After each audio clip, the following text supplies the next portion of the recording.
सदी के महत्वपूर्ण कवियों की श्रृंखला में आज भारत भूषण अग्रवाल पुरस्कार से सम्मानित सुपरिचित कवि अंग्रेजी बंगला कविताओं में सामाजिक सच को सामने रखने का प्रयास करने वाले आर चेतन क्रांति हैं। इनकी कविताओं में चेतना बेहतर बिंबों के साथ पेश होती है। हर बड़े साहित्यकार की तरह चेतन क्रांति भी भय को ही निशाना बनाते हैं। 2004 में आए अपने पहले कविता संग्रह शोक नाच के साथ आर चेतन क्रांति ने 21वीं सदी की दुनिया के पेच शायद सबसे करीने से पकड़े हैं। 21वीं सदी में जीने की कुंजी प्रबंधन है। सब कुछ प्रबंधित, प्रायोजित, परिभाषित है। प्रकृति हो या मनुष्य, उसकी उत्पादकता को प्रबंधन के दायरे में लाना, उसे उपयोगी बनाना इकलौता लक्ष्य है। जैसे जो इस लक्ष्य से बाहर है उसे अस्वीकार कर दिया जाता है। जो अस्वीकार करता है वह विफल है, पीछे छूट जाने के लिए अभिशप्त है। साथियों, सत्ता राजनीति की हो या कविता की, यह एकमात्र सच है। उस संग्रह की पहली ही कविता में चेतन क्रांति लिखते हैं, वे सभी जागृत जीव जिनकी रगों के घोड़े मांद पर बंधे ध्यानरत खाते होंगे संतुलित पुष्ट घास। विचार करेंगे उन ध्यानरत सभी पशुओं की नियति पर जिनके खुर नहीं आते उनके वश में। वे ईश्वर को सलाह देंगे कि ये बैल, ये भैंस, ये कुत्ता, ये बिल्ली, ये चूहा, ये हिरन, ये लोमड़ी, ये सब दरअसल जंगल के जानवर हैं। इनके विकास के लिए कोई विज्ञान रच जाए, वे सब परिस्थितियाँ और मनस्थितियाँ होंगी जिनकी चेरी। जिन्होंने किए होंगे सारे कोर्स और शानदार ढंग से पाई होगी शिक्षा कि कैसे रखें काबू में कच्ची ऊर्जाओं, कि कैसे रखें काबू में कच्ची ऊर्जाओं को, कि कैसे निबटें ठहाटे मारती हुई पशु ताकत से जो हुक्म देती भी नहीं, हुक्म लेती भी नहीं। इसे उत्पादन में कैसे जोतें। अनुशासन, आज़ादी और हाजिर जवाबी की इस प्रबंधकीय कुटिलता से बनी हुई दुनिया का सतहीपन आर चेतन क्रांति उनकी कविता जैसे तार तार कर देती है। सबसे प्रेरक ईर्ष्याओं और सबसे हसीन चुटकुलों की सभ्यता पर चोट करती हुई और इशारा करती हुई कि इस भयावह भविष्य की ओर जिसमें एक दिन वे बैठेंगे वहाँ और दुनिया की सफाई पर विचार करेंगे। चेतन की निगाह में यह औसत का रोज़मर्रा है, अपनी दृष्टिहीनता की कोख से उपजा हुआ। वे बिल्कुल सख्ती और सहजता से अपनी बात रखते हैं और यह बिल्कुल खिल्ली उड़ाने जैसी मालूम होती है। आप देखें, आर चेतन क्रांति कहते हैं कि राजा नहीं, प्रजा नहीं, भगवान नहीं, भक्त नहीं, कि फाजिल नहीं, जाहिल नहीं, आसान नहीं, सख्त नहीं, सिर्फ मीडियोकर ही दुनिया को बचाएगा। सिर्फ मीडियोकर ही दुनिया को बचाएगा कि कृष्ण का, कि राम का, कि ख्रीस्ता का, कि वेस्ट का, कि ईस्ट का मिला जुला खुदा एक हो जाएगा। मिला जुला खुदा एक हो जाएगा। यह खुदा कौन होगा? आर चेतन क्रांति मौन है। हम सब के लिए सवाल छोड़ देते हैं शोधार्थियों, और हम सब आज इनकी 5 कविताओं के ज़रिए न केवल इनकी रचना धर्मिता पर बात करेंगे, इनकी समाज चिंतन पर बात करेंगे, इनकी चिंताओं पर बात करेंगे। दोस्तों, पहली कविता है परिभाषित के दरबार में, जिसकी कुछ पंक्तियां मैंने अभी आपको सुनाई। ये कविता कितनी दमदार है उसको आगे बढ़ाती हूँ और उस पर मैं थोड़ा सा विवेचन करूँगी, आपसे बातचीत करूँगी। एक दिन जब समाज में रहने की शर्त सिर्फ हाजिर जवाबी कह दी जाएगी, अखबारों और टीवी के सारे नायक बादलों की तरह घिर आएंगे और चिड़ियाघर के सब जानवरों को रेल की नंगी पटरी पर दौड़ाएंगे और असहमतों, हिजड़ों, समलैंगिकों और बिलों में रहने वाले कीड़ों को खींच खींच कर बाहर निकालेंगे और आखिरी बयान मांगेंगे। कहेंगे कि चुप नहीं रहना, कितनी भी झूठी हो मगर भाषा में कहना, ऐसी कोई बात जिससे होड़ निखरे, जान आए मैदान में, अपनी सबसे प्रेरक ईर्ष्या के बारे में बताओ। अपना सबसे हसीन चुटकुला सुनाओ, अपना सबसे हसीन चुटकुला सुनाओ। हवा में घुला हुआ गैंडा एक दिन उतरेगा रेत पर और वोटर लिस्ट से नाम काटता जाएगा, पागलों के, भिखारियों के और पुलों के नीचे रहने वाले अल्पसंख्यकों के, और जाकर बताएगा ईश्वर को कि सरकारें चुनने का हक भी हो उसी को जो बीचों बीच रह सकता है। आहा, जो बीचों बीच रह सकता हो, न गुम हो जाता हो अपनी ही नसों के जंगल में, न डूब जाता हो अपनी ही खून के ज्वार में। एक दिन वे बैठेंगे वहाँ और दुनिया की सफाई पर विचार करेंगे। साथियों, आप देख रहे हैं समय और समाज की नब्ज थामे हुए आर चेतन क्रांति।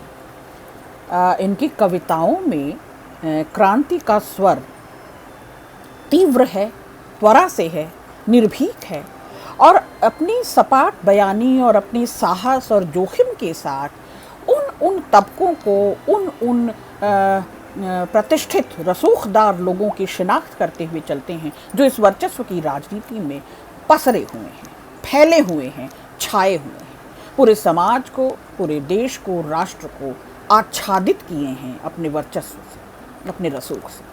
आप देखें कि जिनकी शिनाख्त नहीं हो रही, जिनकी पहचान नहीं हो रही, जिनकी गणना नहीं हो रही, वो हम आप जैसे लोग हैं जो मुखर नहीं हैं, बेजुबान हैं, जो हाशिए पर हैं, जो कि दरकिनारे कर दिए गए हैं। वोटर लिस्ट में हम हैं और हमें धता दिया जाता है कि हमें क्या, कब, कैसे करना है। आर चेतन क्रांति उस ओर इशारा करते हैं कि यह कब तक चलता रहेगा। हमारा अपना विवेक, हमारी सोच, हमारा बोध, हमारा शोध कहाँ चला गया, हमारी खोज कहाँ चली गई। हम इस नेतृत्व को लगातार कब तक चुनते रहेंगे जो खाए हुए है पूरी मनुष्यता को। आर चेतन क्रांति भांप लेते हैं, सूंघ लेते हैं उस पूरी तकलीफ को जिसने समय और समाज और मनुष्य को कितना आहत किया हुआ है। साथ ही बेहतरीन कविता, दूसरी कविता है, वे तुम्हें मजबूर करेंगे। वे तुम्हें मजबूर करेंगे कि तुम्हारा भी एक रूप हो निश्चित। शोधार्थियों ध्यान रखिएगा हर शब्द पर, कि तुम्हारा भी एक रूप हो निश्चित, कि तुम्हारा भी हो एक दावा, कि हो तुम्हारा भी एक वादा, दावा वादा, कि तुम्हारा भी एक स्टैंड हो, कि तुम्हारी भी हो कोई से, स्टैंड से। वे तुम्हें मजबूर करेंगे कि रुको और या तो हाँ कहो या ना, कि चुप मत रहो, कि कुछ भी बोलो, अगर झूठ है तो वही सही। वे तुम्हें मजबूर करेंगे कभी गालियों से, कभी प्यार से। वे तुम्हें मजबूर करेंगे कभी गालियों से, कभी प्यार से, कभी गुस्से से, कभी मार से, कभी ठंडी उदासीनता से, तुम्हें तुम्हारे कोने में अकेला छोड़। दीवार पीछे खड़े हो इंतज़ार करेंगे, वे तुम्हें अपने धैर्य से मजबूर करेंगे। बेहतरीन पंक्तियाँ हैं। वे तुम्हें मजबूर करेंगे, कभी कहेंगे कि तुम फालतू हो, कि ऐसा है तो तुम्हें मर जाना चाहिए। वे तुम्हें अपने ठोस फैसलों से मजबूर करेंगे। वे तुम्हारे सामने एक शीशा रख देंगे कि कहेंगे कि इससे डरो जो तुम्हें इसमें दिख रहा है, कि इससे डरो जो तुम्हें इसमें दिख रहा है। वे तुम्हें मजबूर करेंगे अपनी कल्पना से और कल्पना की प्लानिंग से। वे कहेंगे कि तुम ईश्वर हो। वे प्यार, गुस्सा, मार, साम, दाम, दंड, भेद, शोधार्थियों ध्यान रखिएगा। वे तुम्हें मजबूर करेंगे अपनी कल्पना से और कल्पना की प्लानिंग से। वे कहेंगे कि तुम ईश्वर हो, बल्कि उससे भी ज़्यादा ताकतवर हो। आओ और हम पर राज करो, आओ और हम पर राज करो। वो तुम्हें मजबूर करेंगे अपने समर्पण से। साथियों, ये साजिश है क्रूर चक्र का, तानाशाही प्रवृत्तियों का, ताकतों का। ये साजिश, ये उनकी बपौती, ये दिनों दिन उनका पसरते जाना, हमारी विवेक पर, हमारी विवेक दृष्टि पर, हमारे दृष्टिकोण पर, हमारे नज़रिए पर उनका छा जाना, और ये लगातार हमारा बेबस होना, लाचार होना, उनके हाथों, उनकी शक्ति, उनके दबदबे, उनके रुतबे के नीचे दब जाना, और उनका बार बार हमें उकसाना, बार बार हमें क्या कह सकते हैं, अपनी क्रूर साजिशों से, अपनी चालाकियों से, अपने सयानेपन से, अपनी क्रूर समझदारी से हमें बार बार उत्साहित करना, निश्चित तौर पर ये शब्द और अर्थ का फांक है। ये भाव विहीन दुनिया है, ये भाव शून्य दुनिया है, और ये जो सत्ता में है, जो साधन सुविधा और शक्ति से संपन्न लोग हैं, ये भाव शून्य ही होते हैं। इनको मनुष्यता की, मानवीयता की, मानवीय विवेक की और हम मनुष्यों की कोई तलब नहीं है। ये अपना स्वार्थ निहितार्थ साधते हैं और उसी स्वार्थ निहितार्थ के लिए हमें लगातार दबाए हुए हैं। आर चेतन क्रांति की तीसरी कविता श्रद्धावादी वक्त में। श्रद्धा का सूर्य शिखर पर था, सबसे ठंडे मौसम में भी जो गर्माती रहती थी भीतर ही भीतर। चपल चापलूसी की चलायमान चांदी गुफा में दहकती थी जो सतत, ठंडी अपराजेय वह आग अपनी नीली लपटों से झुलसाती सृष्टि को। कि पिघल बह गया शरीर, शरीर के डबरे में भर गया, बची बस एक आंख तैरती पूछती बोल बोल कर। आहा, आंख पूछती बोल बोल कर, बची बस एक आंख तैरती पूछती बोल बोल कर कि श्रद्धा से लबालब इस महानगर में, कि श्रद्धा से लबालब इस महागार में है कोई सीट खाली बैठकर हिलने के लिए, दमकते वक्तत्व की ताल पर, झमाझम व्यक्तित्व की चाल पर। कि हम अपने पहलों से थोड़े छोटे, हम चाहते हैं कि पहले से छोटी हमारी आज की दुनिया में हमें हमारी जगह मिले, कि कल हम भी आज के मंच से छोटे एक मंच के मालिक होंगे, श्रद्धा उपजाने की मशीन से तातेंगे वहाँ बैठ अपनी नाम से छोटे कपड़े अपने बदलावों के लिए। आहा, जितनी मेहनत हमने की उससे कम मेहनत करने की सुविधा देंगे अपने अनुजों को, सिखाएंगे उन्हें इससे भी घोर अनुकरण और मनीषा जिसके जेबी संस्करण श्रद्धेय ने हमें दिए थे। विकलांग श्रद्धा का दौर याद कीजिए। ये श्रद्धा, ये श्रद्धांधता जो दाय में दी जा रही है पीढ़ी दर पीढ़ी, नस्ल और फसल आने वाली, जो चापलूस हैं, जो चाटुकार हैं, जो चालाक हैं, काइयाँ हैं, धूर्त हैं, शॉर्टकट्स करते हैं, जो राजनीति के प्रपंचों में, दांव पेचों में खेल रहे हैं, जो चापलूसी और लिजलिजेपन की हद से बढ़कर हैं, वे अपने आगे भी अपने जैसे अनुयायियों को बोते जा रहे हैं। आप देख रहे हैं कि स्वार्थी और निहितार्थी अपने से भी बदतर, अपने से भी बढ़कर चापलूस और चाटुकौर पैदा कर रहे हैं आसपास, इर्द गिर्द उन्हीं को बसा रहे हैं, बचा रहे हैं उन्हीं को, सिखाएंगे उन्हें इससे भी घोर अनुकरण और मनीषा जिसके जेबी संस्करण श्रद्धेय ने हमें दिए, उन्हें हम आने वाले उन जिज्ञासुओं को उंगलियों पर बटन बनाकर धर देंगे कि वे जब चाहें पा लेंगे अपने पापों के तर्क। सो हे मानवीय मेधा के साकार पुरुष, अपने असंख्य खंभों वाले इस छोटे से दालान में हमें बताइए कि अपनी इन योजनाओं के साथ हम कहाँ बैठें, कि अपनी इन योजनाओं के साथ हम कहाँ बैठें। हमें अभिनय करना पड़ता है परवाह का, हमें अभिनय करना पड़ता है परवाह का बीच बाजार जब हम पकड़े जाते हैं। अपने अगलों को हम देंगे खूब सारा अंधेरा कि सूरत बा इत्मीनान बैठ भी सोच सकें सबसे बकवास किसी मसले पर। ये चापलूसों की का दरबार है, राग दरबारी, हर शाख पे उल्लू बैठे हैं, जामे गुलिस्ता क्या होगा। तो वे बैठे हैं विचार विमर्श को, देखिए ना, दरबार घिरा है ऐसे मूर्खों से, ऐसे चापलूसों चाटुकारों से, ऐसे बेरीढ़ के विवेकहीन, विवेक शून्य, भाव शून्य लोगों से। आर चेतन क्रांति उसको पकड़ लेते हैं शुद्धार्थी। बेहतरीन कविता है, समकालीन दौर में ये चिन्हित होने वाली कविता है। ये इसका दस्तावेजीकरण होना चाहिए, इसको प्रमुख रूप से इसकी चर्चा होनी चाहिए। बीच बाजार जब हम पकड़े जाते हैं, अपने अगलों को हम देंगे खूब सारा अंधेरा कि सुस्त बाइत्मीनान बैठ वे सोच सकें सबसे बकवास किसी मसले पर। मसलन मसला मालिक के मूड का,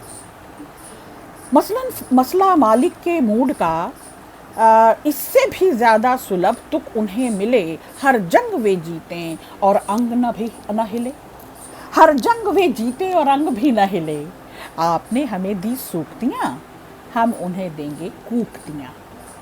आपने हमें दी सूक्तियाँ, हम उन्हें देंगे कूक्तियाँ। साथियों, आप देखें कि आर चेतन क्रांति इस मायने में अपनी इन कविताओं के ज़रिए निश्चित तौर पर हम तक इस चाटुकार समय, इस चापलूस समय, इस दरबारी संस्कृति को, इस एक थे हाँ हाँ एक थे नहीं नहीं, जहाँ जहाँ गया मैं मिले मुझे वहीं वहीं, इस दौर को कितनी सफाई से, कितनी साफ गोई से, कितनी होशियारी से और कितना कटाक्ष करते हुए, कितनी त्वरा के साथ, तीव्रता के साथ भीतर तक पहुंचा देते हैं।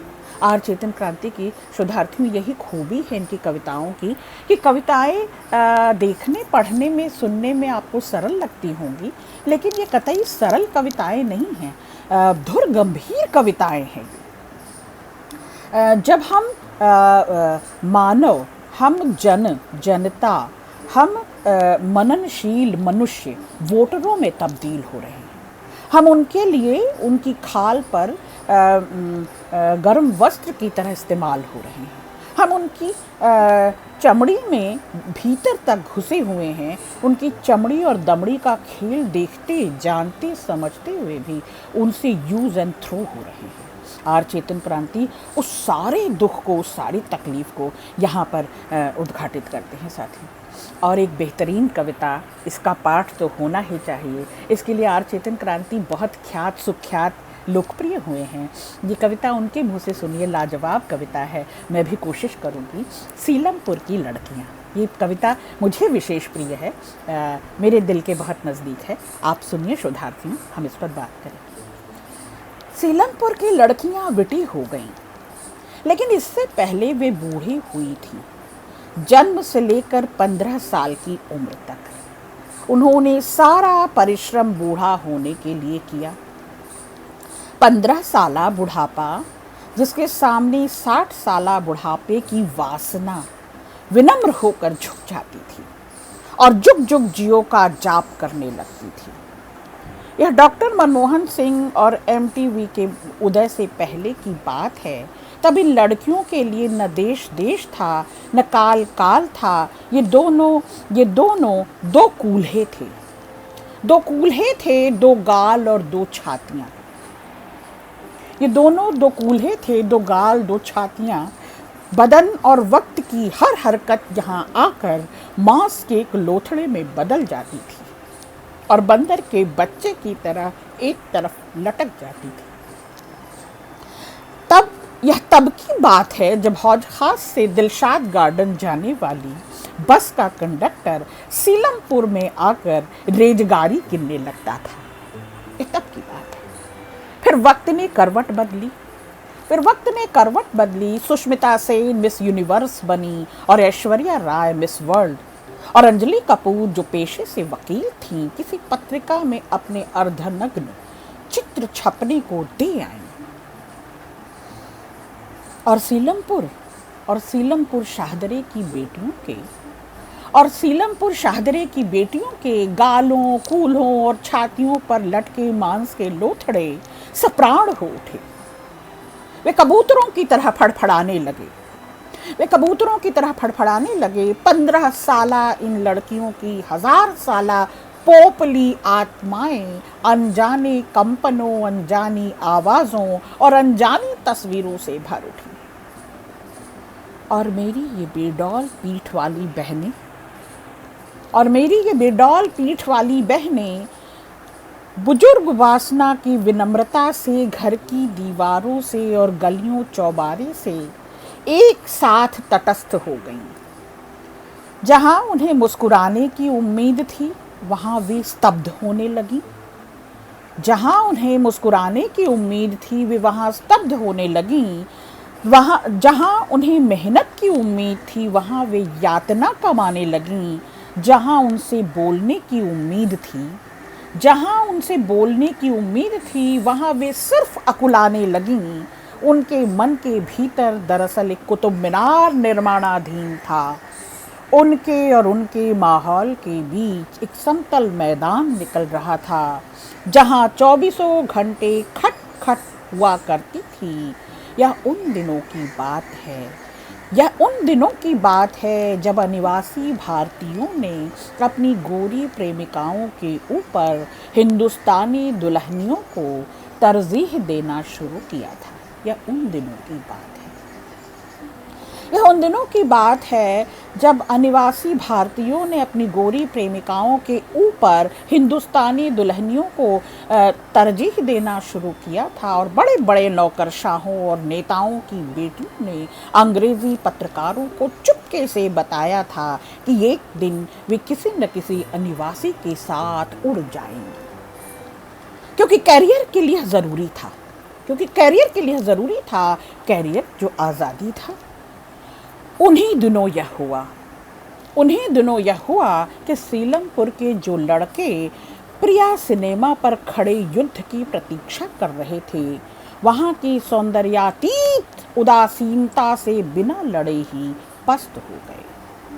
चौराहों पर लगी मूर्तियों की तरह समय उन्हें भीतर से चाट गया और वे वापसी की बसों में चढ़ लिए। उनके चेहरे खूंखार तेज से तप रहे थे। वे साकार चाकू थे, वे साकार शिश्न थे। सीलमपुर उन्हें जज्ब नहीं कर पाएगा, वे सोचते आ रहे थे। उन्हें उन मीनारों के बारे में पता नहीं था जो उधर लड़कियों की टांगों में तराश दी गई थी,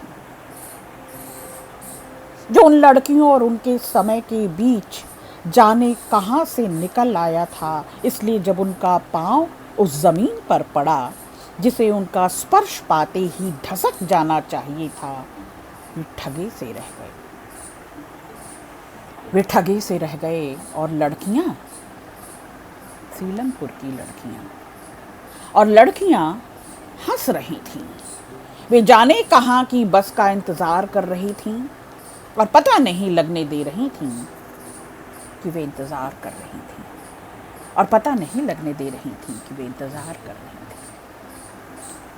साथियों, कब तक असुरक्षित रहेंगी औरतें, बेटियां, लड़कियां? शोधार्थियों, ये लड़कियां, इनके साथ पक्षपात इनके कस्बे, शहर, छोटे महानगरों, मेट्रोपॉलिटन शहरों में कहाँ नहीं है सुरक्षित ये लड़कियां?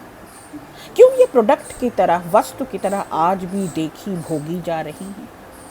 क्यों इन्हें देखते हुए आँख की शर्म, आँख का पानी मर जाता है? क्यों इन पर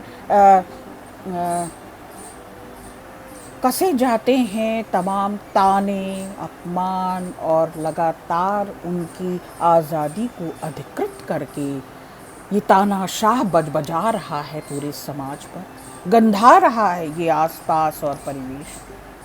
सीलमपुर की लड़कियां बेहतरीन कविता है। इस प्रतिस्पर्धा, गलाकाट प्रतिस्पर्धा के दौर पर ये सौंदर्य प्रतियोगिताएं जो हो रही, ये चमक दमक जो हो रहा, ये एक उपभोग की वस्तु बनकर स्त्री जो आ रही है नेपथ्य से मटकती हुई केंद्र की ओर, ये जो आकर खड़ी हो रही है और लिपे पुते साधन सुविधाओं से और शक्ति से लबालब मुँह चिढ़ाती है, ये सौंदर्य उपभोग की वस्तु बनती हुई, सौंदर्य प्रतियोगिताओं को जीतती हुई, प्रतिस्पर्धा को भोगती हुई, ये सौंदर्य अप्सराएं मुँह चढ़ा रही हैं सीलमपुर की लड़कियों को, जो अपने 15 साल की उम्र में ही देह का, मन का, तन का हर दुख दर्द यातना तकलीफ झेल चुकी होती हैं, बुढ़ा चुकी होती है उसकी हर आस प्यास और स्व ख्वाहिशें, इच्छाएं। बेहतरीन कविता, सैल्यूट। अगली कविता, पर्दे के पीछे शायद कोई आँख हो। उससे कहा गया कि सबसे पहले तुम्हें खुद को बचाना है, उसके बाद दुनिया को। थोड़े से सेल्फिश हो जाओ, थोड़ा आत्मकेंद्रित हो जाओ, ये दौर सेल्फिश का है, आत्म केंद्रित होने का है, स्वार्थ का है। अगर समय रहा तो पूरी ट्रेनिंग का सार बस यही था कि जब ज़रूरत हो प्रेम दिखाना, मुकर जाना अगर कोई याद दिलाए कि तुम अपनेपन से मुस्कुराए थे जब बेचने आए थे, कि तुम अपनेपन से मुस्कुराए थे जब बेचने आए थे। माल बिकने के बाद तुम सिर्फ कंपनी के हो, कंपनी के माल की तरह। माल बिकने के बाद तुम सिर्फ कंपनी के हो, कंपनी के माल की तरह। और इसी तरह तुम्हें दिखना है, इसे जीवन शैली समझो, यह सिर्फ ड्यूटी की बात नहीं है। और फिर हम उन्हें देखते हैं नए बाजारों में, टीवी के पर्दों पर, सड़कों के सिरहानों पर सजे चमकपटों पर, मूर्तियों सी शांत सुसज्जित लड़कियां जिनकी त्वचा उनसे बेगानी कर दी गई है। त्वचा क्या, मान सम्मान स्वाभिमान सब कुछ बेगाना हो चुका है। जिनकी त्वचा उनसे बेगानी कर दी गई है, मुंह खोलने से पहले जो हथेलियों से थामती हैं कृत्रिम रासायनिक सौंदर्य को।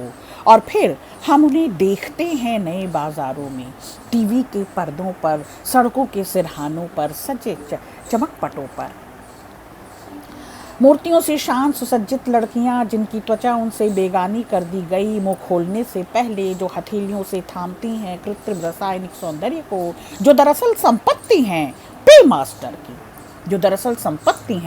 मास्टर की, बुतों की तरह ठस खड़े जोधा लड़के जिनके बदन की मछलियां बीन दी गई हैं भव्य आतंक से, और जो हंसने से पहले जाने किससे इजाज़त मांगते हैं। शायद दीवार में कोई आँख हो, शायद पर्दे के पीछे कोई डोरियां फंसाए बैठा हो।